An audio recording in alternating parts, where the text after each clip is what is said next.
This week on Life and Faith. And I think in Parker's case, I think creativity was a burden. I genuinely think she didn't know what to do with it. She had these great outlets, helping start the New Yorker magazine, writing for Vanity Fair and Vogue, writing poetry, being a theater critic, but nothing fed her soul. And so it was a sad existence. She attempted suicide 3 or 4 times and wrote a poem on suicide and said it at a party with F. Scott Fitzgerald. And, what a conversation killer, no pun intended. We're scoring about 5% in our test of what's the universe made of. The Bible describes the real world as we know it. It has the ring of truth. What kind of country is it that we live in when you can't tell a child why his father was killed because you didn't want him to grow up hating white people? Does the human race deserve to continue?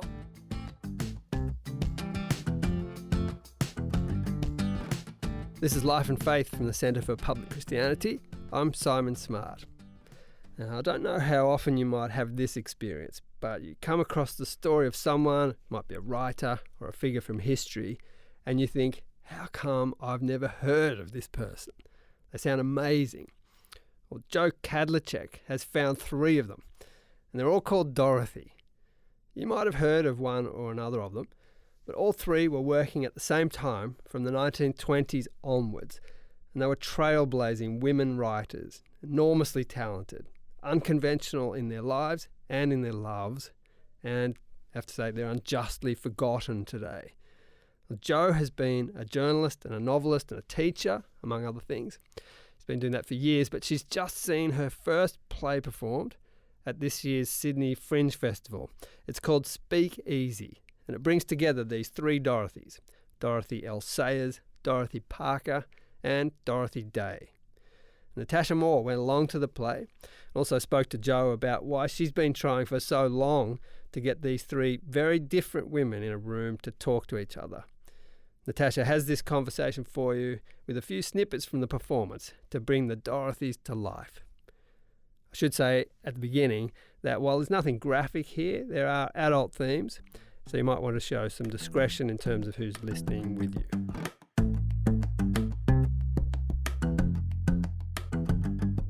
I'm Jo Kadlecek. I am the playwright, which is a little crazy to even say, of Speak Easy, which I had been thinking about for about, 15 years Oh, is or that so. all? Mm-hmm. Yep, and researching and reading about, and finally, because I received a fellowship, a summer fellowship with Anglican Deaconess Ministries, I actually got to start it. So I feel like their voices have been in my head, and for that, probably 15, 20 years. And I worked at a college in the U.S. for a while and had a great theater department, so was always talking to my theater colleagues. These 3 Dorothys, they should have a conversation on stage. Yes, Jo, they should.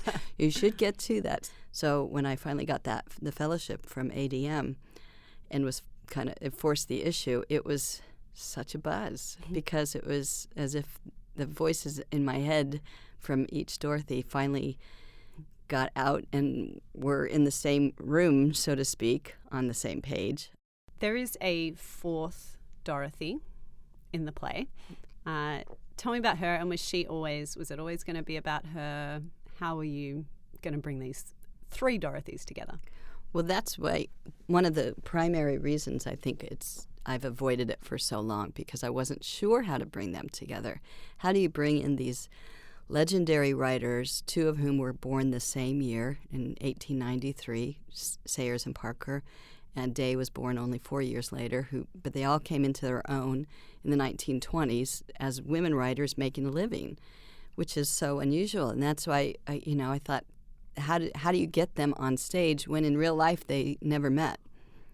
They did probably read each other's work. In fact, Dorothy Day's bookshelves were lined with Dorothy Sayers' mysteries. Oh, really? Which is really interesting to me, yes. And Parker and Day lived in the same city, so I know they knew of each other.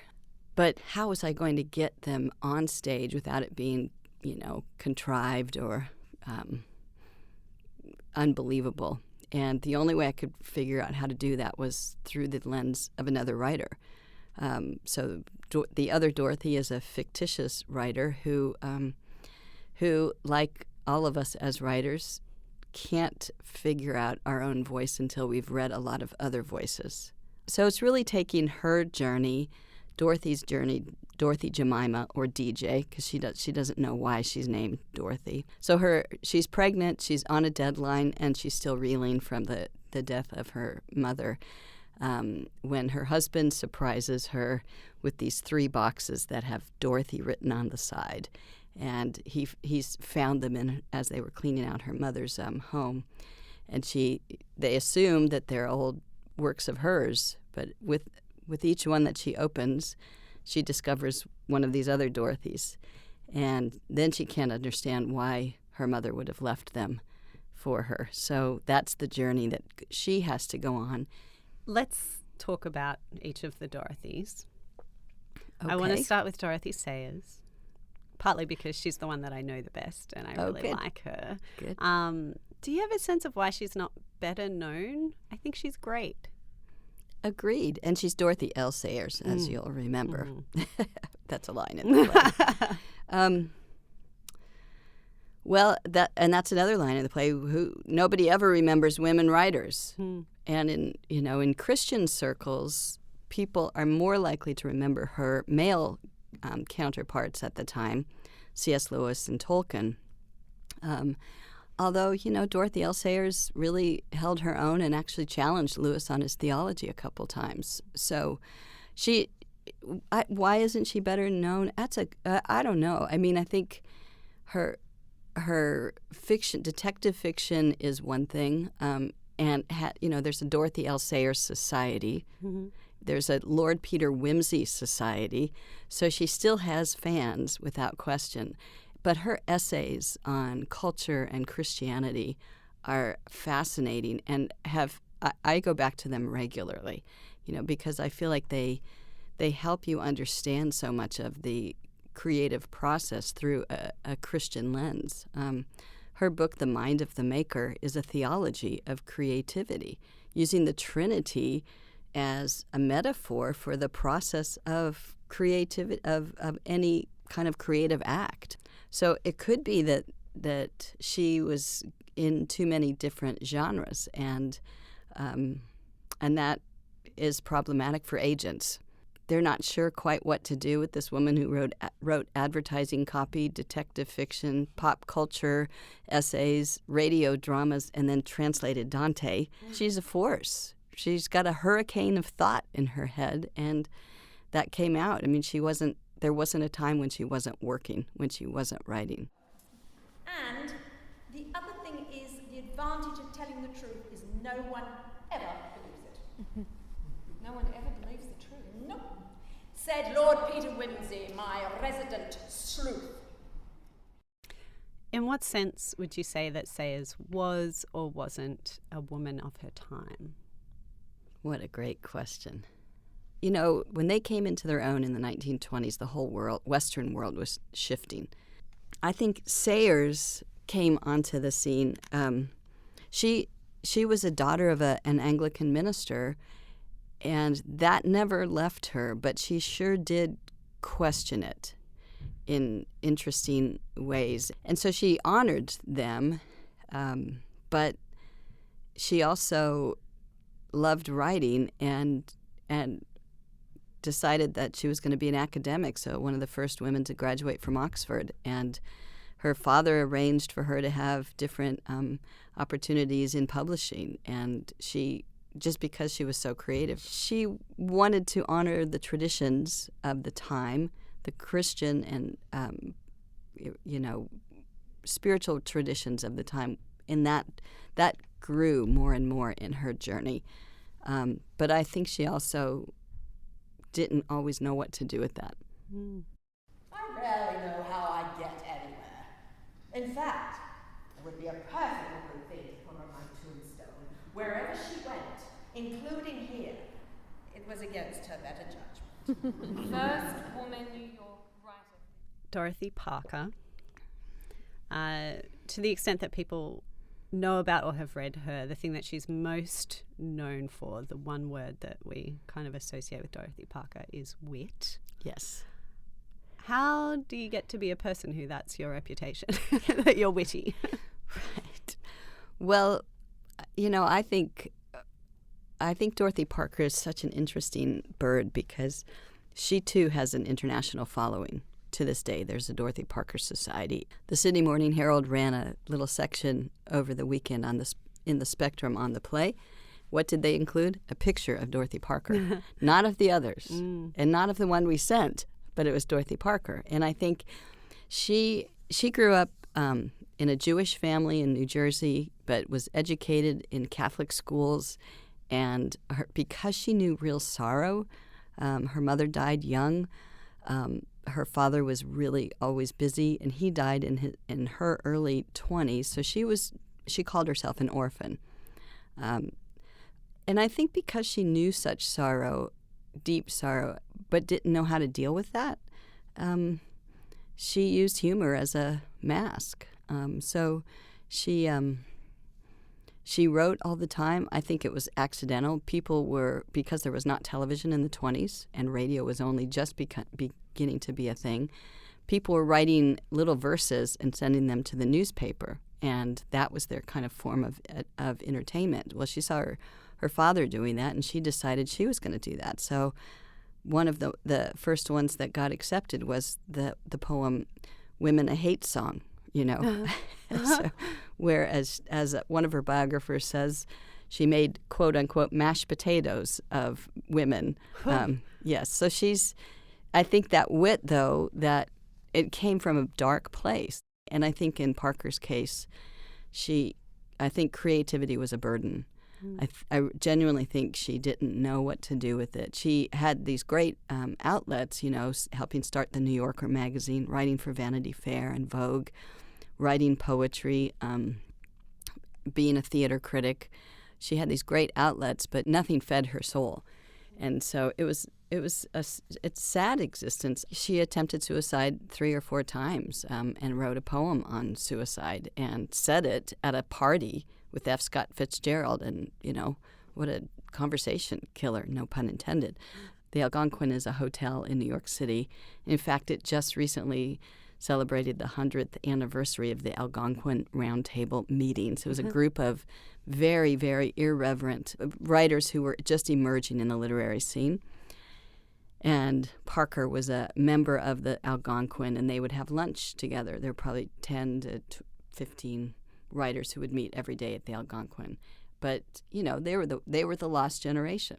They were the ones who were saying, we're going to be the ones to create change and do whatever we want. And so they did. And to my amazement, Parker outlived most of them, even though they were all alcoholics, Including her? Including her. And even though she attempted suicide 4 times, she outlived them all. And here's the really, really interesting thing about Dorothy Parker. For all of her wit and people know her as this witty, great, funny writer who sort of avoided looking at the deeper issues, from what you can tell in her writing, at least. When she died, she left her entire estate to Martin Luther King Jr. for the Civil Rights Movement. Wow. Now, I find that fascinating. It was the 60s. She died in 1967, and I just think, she clearly had a sense of justice. She was blacklisted during the McCarthy era as well, because the government thought she might have been a communist because she hung out with such a variety of irreverent souls that who knows. But I find that really interesting, that there was that moment when she clearly had a conscience and wanted to do the right thing, just didn't always know how to do that. Woman of her time? Oh, absolutely. She was, I don't even think she was ahead of her time. I think she was her time, if that makes sense. I think because she was in New York City, because New York was going through so many changes, because she was a member of the Algonquin Roundtable, because she wrote for all these emerging magazines, she really helped craft the voice of that time. So, and, mostly made a living writing. Not always.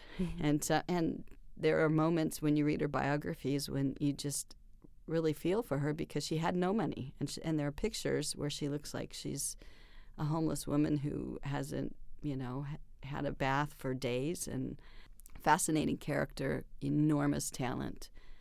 But I really do think it was a bit of a burden for her. Dorothy Day. I think she's the one that I know least about. And I think that that's true for lots of people. She comes across in your play, and in what I've read about her, as quite intense. Tell me what she was on about. Well, she grew up in a journalist home, so to speak. Her father was a sports reporter, and so she was a reader, all of her life, and started writing for a socialist paper and covering a lot of labor issues, housing issues. New York City was a really interesting time in the 1920s because it had a whole emergence of immigrants. So there was poverty everywhere, but there were. You also saw the Harlem Renaissance happening when African Americans had their chance at actually expressing their voice in jazz, the birth of jazz, and on Broadway. But Dorothy Day, because she had such an alive soul, that she really, really wanted to see justice and mercy for every human she came across. And because of that, when she became a Catholic, and she became a Catholic through an intense love affair with an agnostic, she really is so fascinating. That part is amazing to me because she literally said that their love was so intense, she didn't think it was possible, humanly possible, to experience it. So there had to be a love greater than them as humans.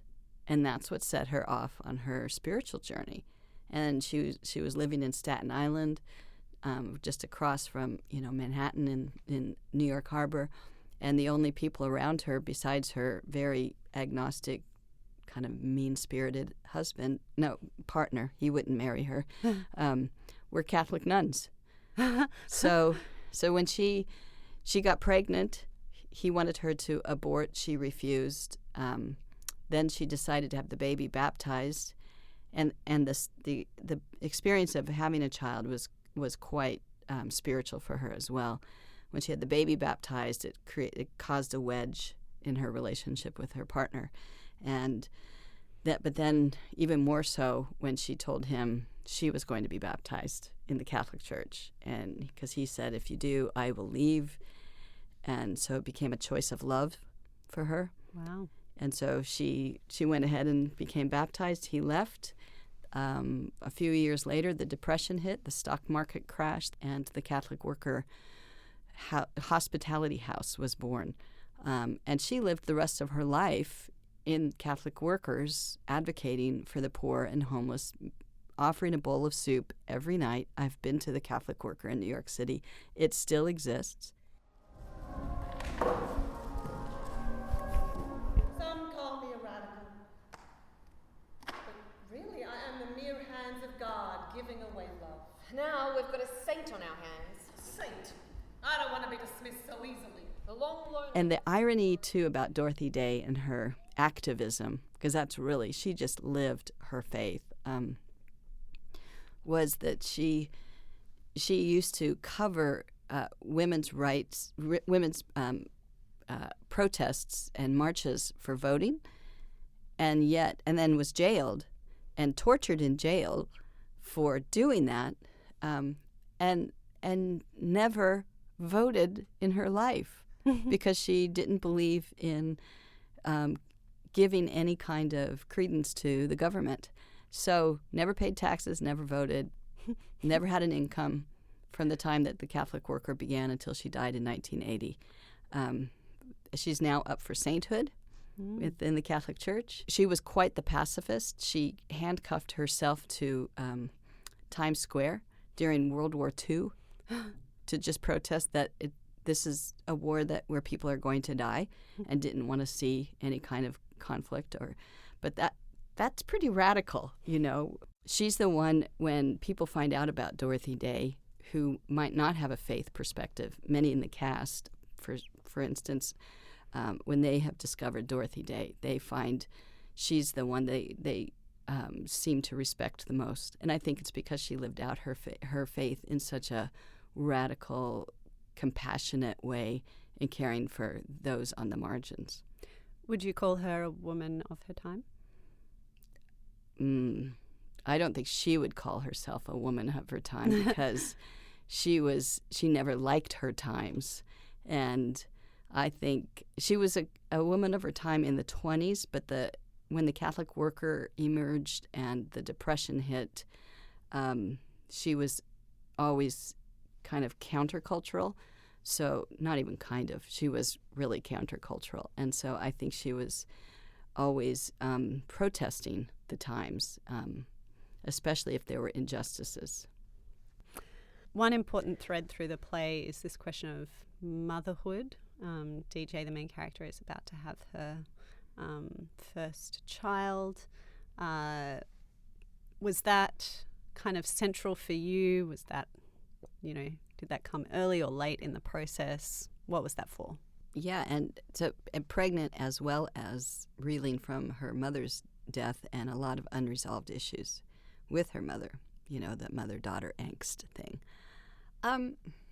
That's a mysterious question. I don't know if I have an answer. Mm-hmm. I think it was, when you go to write a play with a clear agenda, my agenda was just getting these Dorothys on stage, right? I didn't know what the story was going to be that would get them there. But I realized the more I studied them, the thing that linked them was this sense of their own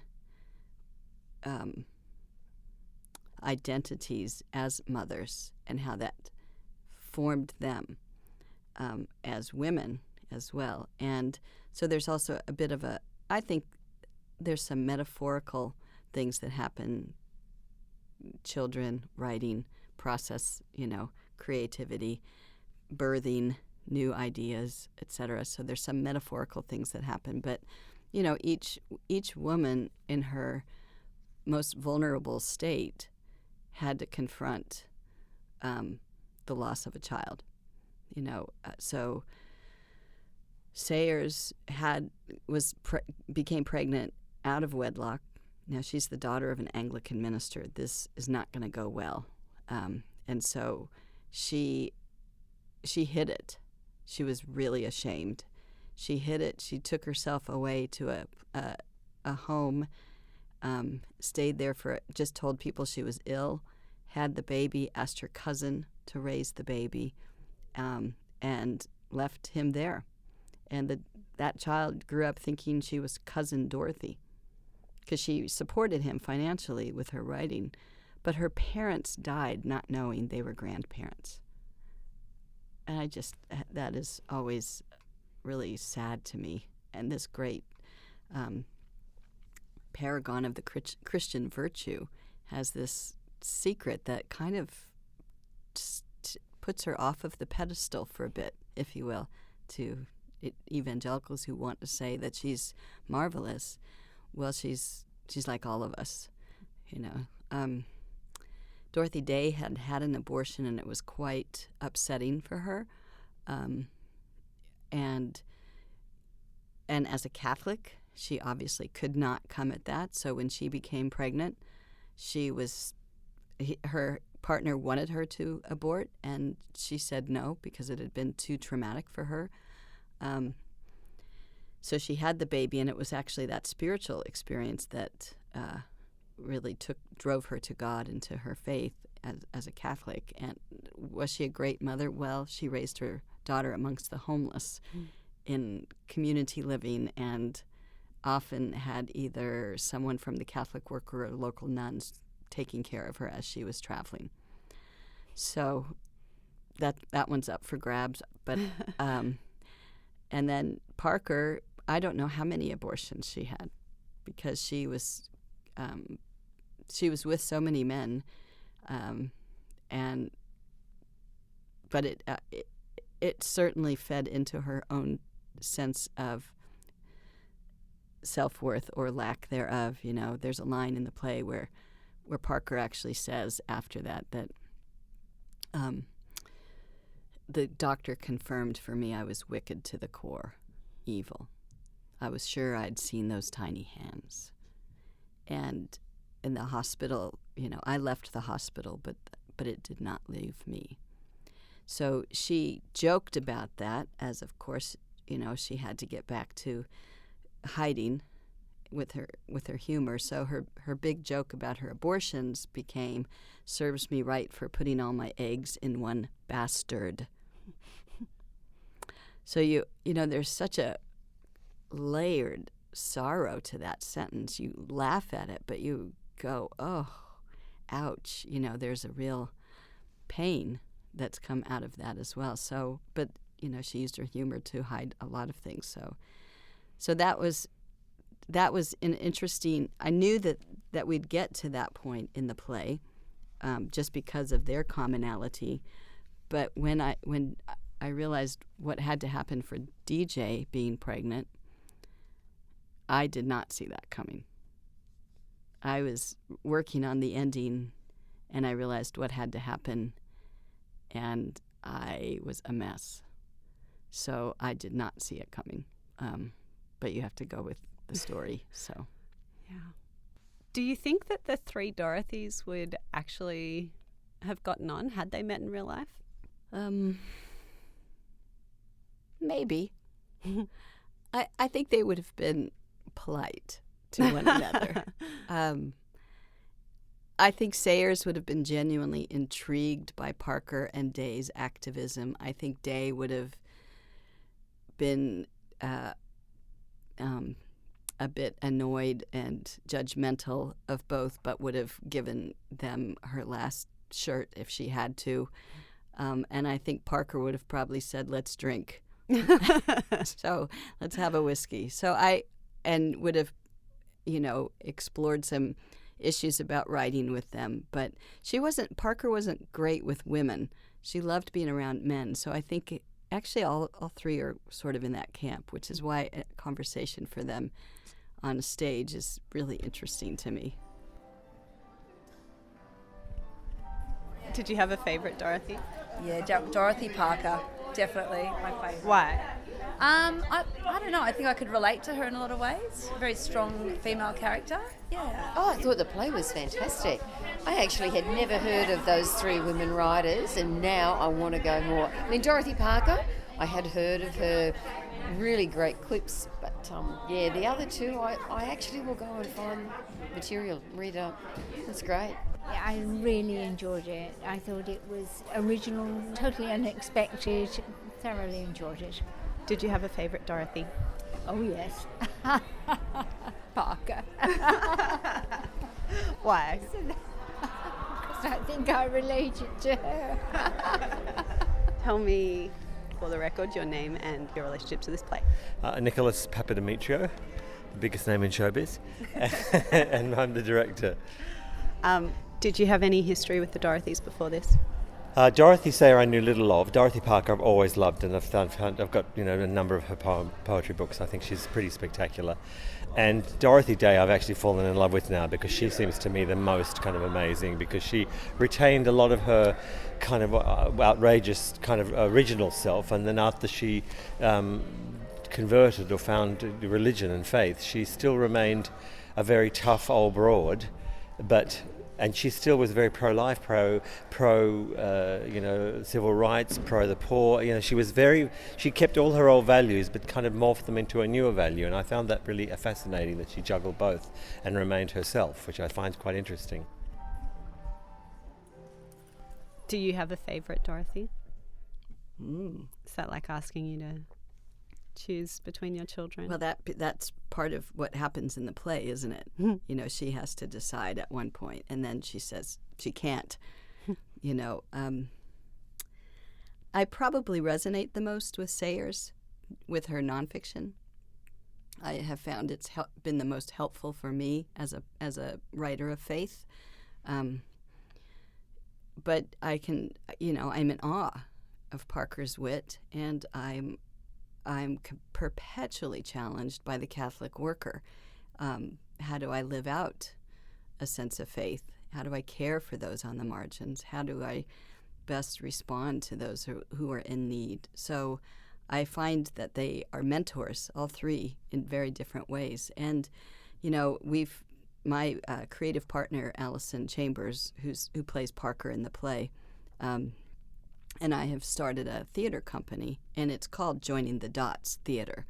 Now that has a double meaning. It is in fact because we want to bring people together, but obviously we want every production to have a little bit of Parker's humor that calls for some good action that day would do, but also requires some intellectual and maybe theological reflection as Sayers would do. So it's intentionally joining the dots because there is a double meaning.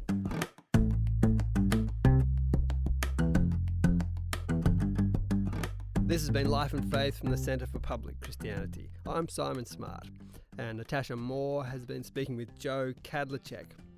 Jo wrote the play Speak Easy, which was performed at the 2019 Sydney Fringe Festival. If you ever get the chance to see it when it's next staged, do.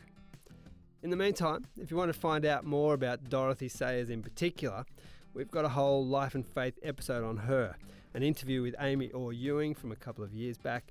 You can find it on our website, publicchristianity.org. Next week.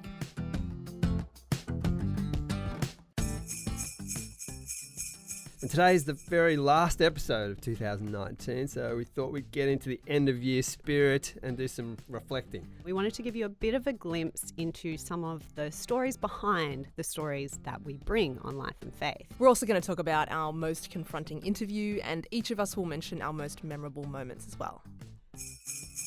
Now, there's another aspect of production that some of us find harder than others, don't we? The editing process. That's right, Natasha. Okay. Pointing fingers. I am the worst at this. I am aware of it. She says that it is surprisingly fulfilling. Now, if you're like me, you're kind of like, really? Christianity increasing your pleasure and fun. Now, that would, I reckon, be a surprise to lots of people today.